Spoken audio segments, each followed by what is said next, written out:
Hello, so Di from Wild Harvest here. I'm going to cut the grass today, but before I do so, I just wanted to say that whenever I cut the grass, I always leave a patch. So I kind of cut about 50% of the grass at any one time and leave the other half so that we've still got daisies and dandelions for the bees. I wanted to talk to you today about daisies. Now, I know we include these on my wild food walk, but I want to talk to you about the properties of daisy on the skin today. We're all familiar with daisy. There's the flower. And I'll show you a leaf. The leaves are little spoon-shaped leaves. If you've been on my walks, you'll know that all of daisy is edible. But I really wanted to talk to you about a little bit more about the beauty properties of daisy. Now, I don't know if you're into the Latin names at all. I enjoy learning the Latin names because usually there is some information about the plant, the characteristic of the plant, how it breeds, where it grows, what it can be used for. There's information in the Latin names. I sometimes have to kind of fight this corner in some bushcrafty type groups where they're like, oh, it's just so that you can, people, it's an ego trip. It's not, it's a way of categorizing communication. So I wanted to tell you firstly, the Latin name of daisy is actually Bellis perennis, which means forever beautiful. So it's no surprise that she can indeed be used in the beauty industry. Its common name daisy doesn't sound anything like that, does it? But I wanted to explain to you where it gets the name daisy from. Daisy is actually heliotropic. So that means that she loves the sun and she follows the sun adoringly throughout the day. So she'll close her eye over the night time, and then on the morning she'll open her eye in the direction of the sun, follow it adoringly through the day, and then she'll close her eye on the evening facing the direction of the sunset. So she's the eye of the day, or the day's eye, and we've kind of corrupted that over the years to Daisy. So if you know any little girls that have got the name Daisy, you can tell them that their real name is Eye of the Day. So yeah, so she's heliotropic, or in our country you could probably say phototropic. We don't get that much sun. And she follows the sun throughout the day, hence the name Day's Eye. But the Latin name is Bellis perennis. I've got a flock of geese flying over now. So, as a lot of you'll know who come on my wild food walk, hello, geese. As a lot of you know who've been on my wild foods, there's many, many ways you can eat daisy raw, or if you wanted to try a fancy recipe, you could chop the leaves and the flowers up with some stock and some ginger and make daisy and ginger soup. But moving on to the beauty aspect of Bellis perennis, how can you be forever pretty, forever beautiful using daisy? Well, there's a chemical in daisy known as arbutin. Arbutin is really good for lightening the skin, and that's why you'll find it in many creams to do with hyperpigmentation. The doctors often prescribe something called hydroquinone. If you've ever gone to the doctors for hyperpigmentation, they've probably given you something called hydroquinone, which is actually quite caustic on the skin over time and can even increase sensitivity. So daisy does exactly the same job as hydroquinone with this chemical in it called arbutin. And it helps fade hyperpigmentation and scars. And how it works, it's better off, by the way, mixed with vitamin C.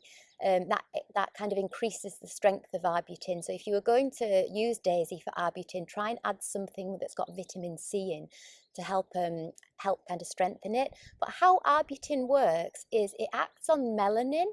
So you know the thing that tans us in the sun. And it basically inhibits the production of melanin. And in doing so, it reduces the effect of the darkening.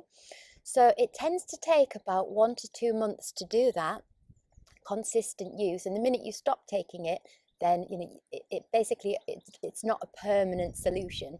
The thing about it is that it's a lot of people, they talk about making things into ointments and balms, and that's all very well, but you actually really need to know if the chemical that you're wanting to use, you choose a plant for the chemical that's in it for the purpose that you want the chemical to solve. However, a lot of chemicals are water soluble in plants because the plant is mostly water. So to try and then make balms and ointments with things, it's a bit of a fallacy. You need to work out whether the chemical that you're wanting to extract and use is water soluble. In most cases, it's water soluble rather than oil. And it's the same with arbutin. And better slightly warmer water. So you're really looking to try and mix your daisies into non-oil or fat-based products. So think in terms of gels, and I'm going to give you a really unusual solution for some gels if you're using aloe vera at the moment. It's great if you grow one on the kitchen window ledge, but obviously if you're buying it, we don't tend to produce aloe vera in the UK. So I'm going to give you some ideas for alternative local kind of mucilage type gels, and that could be something that you would infuse your daisies in. Other things could be honey or glycerin, a glycerin vinegar alcohol kind of mix, but just not oils and fats. Okay, so we've looked at daisy and how it can be used for beauty, especially for hyperpigmentation. Better mixed with vitamin C. It really needs to go into a water-based recipe, and it takes about 1 to 2 months to work. I'm going to introduce you to another plant now that you'll all be familiar with, so that we can look at the opposite effects. So we've talked of arbutin. So we've talked about how the daisies with the arbutin can slow down melanin production. We're going to look at another couple of plants now that actually can help the skin increase melanin production. One moment, I'll go and get them. I'd like to introduce you to, oh, that smells delicious, another couple of plants. One I couldn't find. I normally have it on my lawn, but it's not there at the moment. So I've just brought you back a different type of plant that also contains this other chemical that kind of works with the skin's melanin. Now this is rosemary. I'm sure you're all familiar with rosemary. You see the little purple flower? And the other plant I was looking for, but that isn't in my garden at the moment, is Self-Heal. It's known as Prunella vulgaris. Now remember I said about the Latin names? Like with daisy, it's Bellis perennis, it's forever pretty, it grows everywhere and for a big part of the year, and it's good for beauty and skin. Well, Prunella vulgaris, which I haven't got at the moment, is a little purple flower, and it's kind of on a tall stem. Grows quite low to the ground, often in woodland edges or lawns. Well, Prunella vulgaris, or Self-Heal, and rosemary both contain a chemical called rosmarinic acid. Now, how rosmarinic acid works on the skin with melanin is it actually causes, I can never say this, is it melanogenesis? The idea that it kind of invigorates the action of melanin, so it causes more of it. And it does this through a chemical called tyrosine. Now, tyrosine is the thing that is in rosemary. If you've ever heard that rosemary is good for memory and concentration and kind of stimulating the brain, because how tyrosine works on the body is it kind of stimulates nerves to kind of communicate with each other, and it also, what else does it do? Oh, the melanin, so it increases the melanin production. So tyrosine is a kind of constituent, if you like, I believe, of rosmarinic acid, which is found in both Self-Heal, Prunella vulgaris, and in rosemary. So if you were looking for something to help protect or repair the skin against sun damage, you would be looking for something that helped stimulate the melanin production. So that's kind of the opposite of the effect of the daisy. So rosmarinic acid and Self-Heal are two plants that help the skin protect against sun by kind of encouraging the production of melanin. So totally the opposite to the daisy, which decreases the production of melanin to lighten the skin. So yeah, rosemary and Self-Heal are useful in repairing cells after sun damage, because obviously melanin is a protective substance that the body pumps out to protect it against sun damage. So yeah, so isn't nature amazing?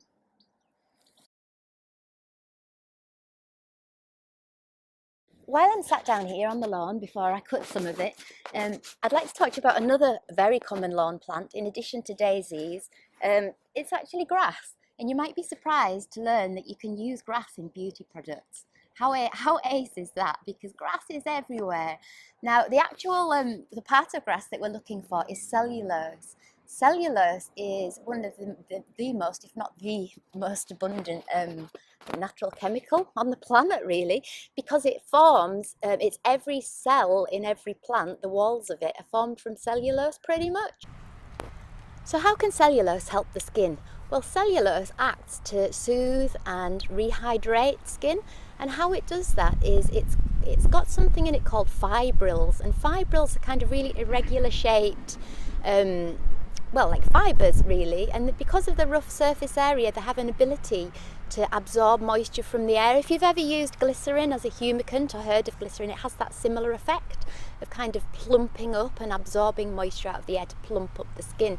And it also acts as a kind of, I've forgotten what you call them, they're like, it's a bit like airbrushing your photograph. So cellulose, if you put it into your products, can act as a skin smoother and soft focus, like a skin blurrer. There's probably a proper name for this, but basically it kind of gives a soft focus to the skin. How they do that is they cause this kind of soft focus because the cellulose fibrils themselves are like irregular shape, so they diffuse the light randomly to give a soft focus. And then secondly, because they've got such big surface area, they can absorb moisture, so it does that plumping up thing that you've probably heard of from glycerin or any other humectants and honey, the idea that they absorb water from the air and trap them in the skin and plump the skin up with the kind of atmospheric water. So yeah, so cellulose fibrils work to kind of create a plump and soft focus to the skin in those two ways. I've just remembered the name of that because I don't buy beauty products really. They're called fillers. So people pay a lot of money to go for fillers, okay?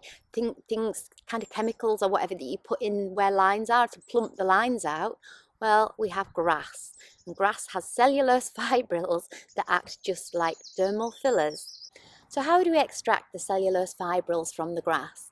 Well, firstly, you would chop it up and mix it with water and strain off the green water. Then the resulting grass, you would dry that out. And then it's within that kind of dried powdery grass that you have the cellulose fibrils. And you would add it to some kind of water-based product. Now the thing is, cellulose fibrils themselves, even though they absorb moisture on the surface, they're not water soluble. So you can kind of hold them in a product, but they're not really going to kind of dissolve into a product.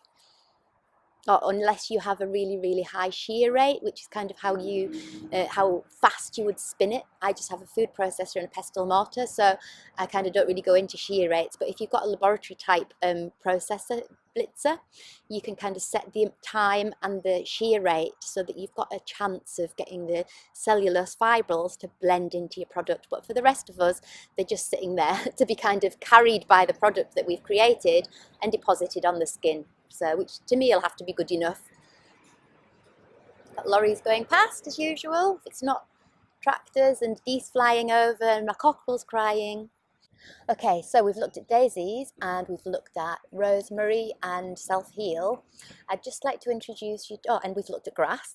I'd just like to introduce you to a couple of other common garden things that can be really useful for beauty. Okay, now behind me, don't know if you can see, I'm going to tilt it up. I have the biggest rhubarb patch already. We've taken the biggest rhubarb out. Anyway, so you might be surprised to learn that rhubarb and another common garden fruit, apple, they both contain something called malic acid. Now, if ever you've bought beauty products that have the phrase AHAs on them, come on, hands up, anybody look out for AHAs on their beauty products? We're told they're natural and they are. Do you know what it stands for? Alpha hydroxy acids. Now, it sounds posh, but basically it's a set of fruit acids that exist all around you. Fruit from your fruit bowl to your fridge. So I'm going to run through the fruit acids now. We have glycolic acid, which is from sugar. So if you've got sugar, you've got a form of glycolic acid somewhere in there. We've got malic acid, which is what's behind me in the rhubarb and in apples. Malic acid is a fruit acid that's one of your AHAs. Now, on a really hot day, I can't recommend this tip with apples enough. Just as you're eating an apple, just bite a slice off and rub it on your face. All right, it's as simple as it gets, and I promise you, right, you'll absolutely glow afterwards. One warning though is that with the fruit acids, I've got some more fruit acids to tell you about. Just a quick warning there though is that they have been said to increase the skin sensitivity to sun. Sorry. Okay, so we've got glycolic acid, malic acid, we've got tartaric acid. So come on, hands up who's got wine at home. Wine or grapes? Good for the skin. Not drinking it, sorry, but putting it on the skin. So we've got glycolic acid, malic acid, tartaric acid, and another one is lactic acid. So if you've got milk in the fridge, milk is one of nature's emulsions, by the way. It's a mixture of fat and water in one product. So if you've got milk, that's or yogurt, or even dairy. I've been known to put kind of double cream under my eyes, literally dairy double cream as cream.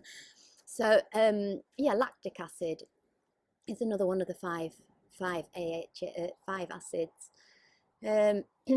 malic acid, lactic acid, glycolic acid, tartaric, oh, and citric acid, of course. Last one, citric acid. So if you've got a fruit bowl and you've ever left a lime in the bottom of your fruit bowl till it goes rock hard, you forget about it, it goes rock hard and you tap it and it's hollow, 8% of that lime, roughly, is citric acid. So yeah, whenever you see the label AHAs, alpha hydroxy acids, it's basically just fruit acids that are all around you. So I can't recommend enough just cutting an apple or a bit of rhubarb and rubbing it on your face as a toner. Okay, while we're in the shade of the rhubarb leaves, I wanted to tell you about another amazing beauty product. I haven't actually got any here to show you because I have runner ducks and poultry and they've seen them off. Can you guess what the next thing I'm going to talk about is? Snails. Now I know it looks like the rhubarb here has been eaten by snails. It hasn't, it's been pecked by my poultry. Now you might be surprised that I want to talk about snails in a video about garden beauty, but snails, I don't know if anybody's been in Holland and Barrett and seen, I think is it Dr. Organic, do a range of snail beauty products. So it isn't a fad, it's not just a kind of marketing thing, a branding thing. It does actually involve snail gel. So I'm going to tell you a little bit about the wonders of snail gel for beauty. Now, snail gel, or Helix aspersa muller as it's known. We've got two main garden snails in our country. There's Helix aspersa and Helix pomatia. Helix aspersa is the one that's kind of got the camouflage shell, a bit mottled, and Helix pomatia is the pretty stripy one. We have less of those, so yeah, we have less Helix pomatia, so I tend to suggest kind of leaving those alone. Don't worry, by the way, if you're vegan, what you're going to hear next will will be a relief. No slugs need to be harmed in the production of snail gel. Okay, so here's the story.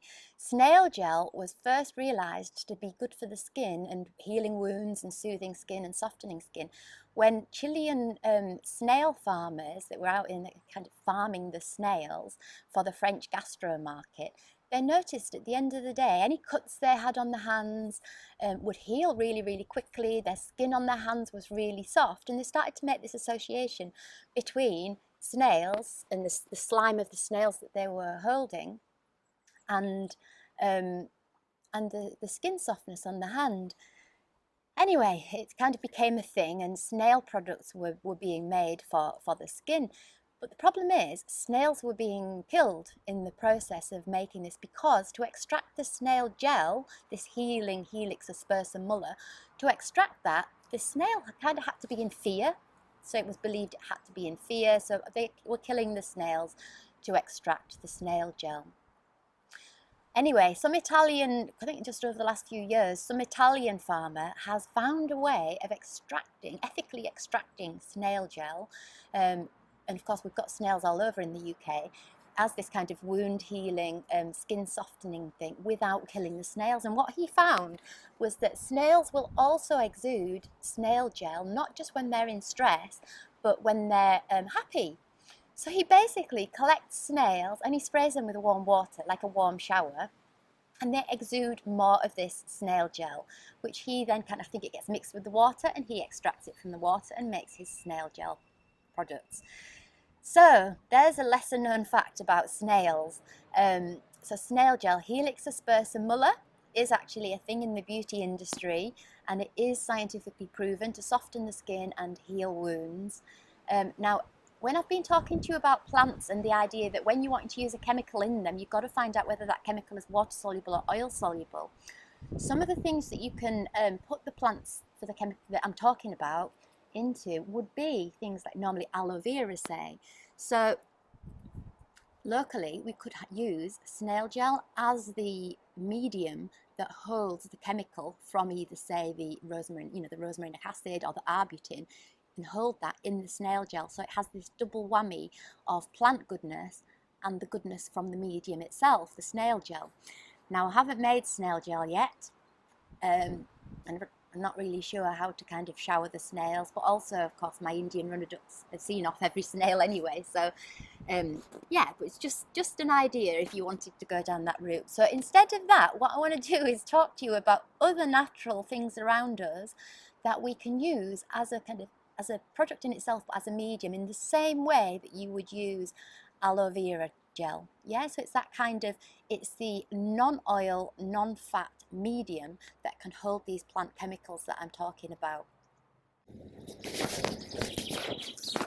Okay, so I promised that I would show you something that is in a lot of people's gardens, and it's quite an unusual plant. It's this tall, spear-leafed type plant. It's usually just grown as an ornamental to give a bit of structure to a garden.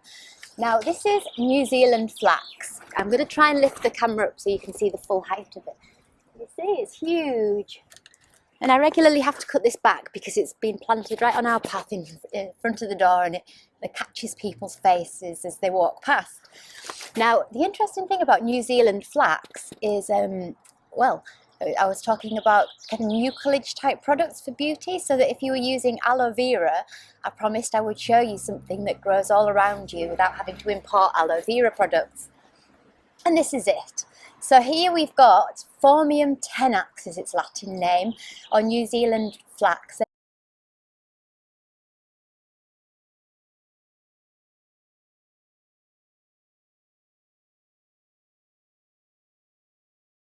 Okay, so the Maoris would have used the gel from the base of what they would have called the grandfather leaves, and I really like that because I was raised by my grandfather. So it's the idea of these big old leaves kind of giving remedy. Now at the base of the grandfather leaves, I'm going to cut one off to show you, it's absolutely full of like an aloe vera type gel, and just like aloe vera, it's a polysaccharide based product. So you can use it in exactly the same way. You can consume it, you can eat it, drink it, or you can put it on your skin for soothing. Sorry, Grandad.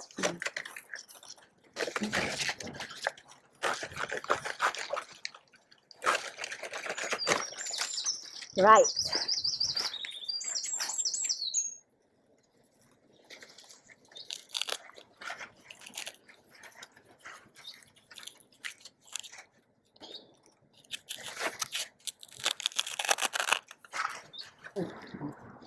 Wow, look at that. I don't know if you can see it. Big lump of gel there.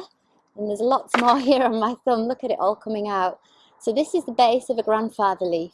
It's got a slightly thicker texture than aloe vera, but yeah, it's good for the skin in exactly the same way that you'd use aloe vera. Now the other part of New Zealand flax that you can use is the seeds. Although it's not kind of traditionally known that the Maoris use the seeds in the same way that they did use the gel from the leaves apparently, the seeds have been kind of more latterly discovered to produce a wonderful oil, and that oil is 20% oleic acid and 80% linoleic acid, which gives it the contents pretty much exactly like sunflower oil. So you can use the oil from the seeds of New Zealand flax by grinding them to produce the oil, and then you can use it just like you would with sunflower oil. So that would be kind of topically for nourishing, or you can eat it. So they've done a little bit of research as well across the different species, but they haven't really found much variation. So there's not enough research to say, to be fair, there's not enough research to say whether there's different kind of amounts of, say, oleic acid, linoleic acid in the different species, or if there's kind of slightly different qualities to the polysaccharide gel across the different species of New Zealand flax. There's not really enough research at the moment, so the kind of general rule is that you can use all of them. Look at that, there's more. So yeah, so if you like aloe vera, and you've got, or you or a neighbour somewhere near you has got a New Zealand flax growing in your garden, I'd chuck in. Oh, one more thing to say as well about New Zealand flax is that it's evergreen and it's perennial. So you plant it once and you can benefit from this all through the year and for years and years to come.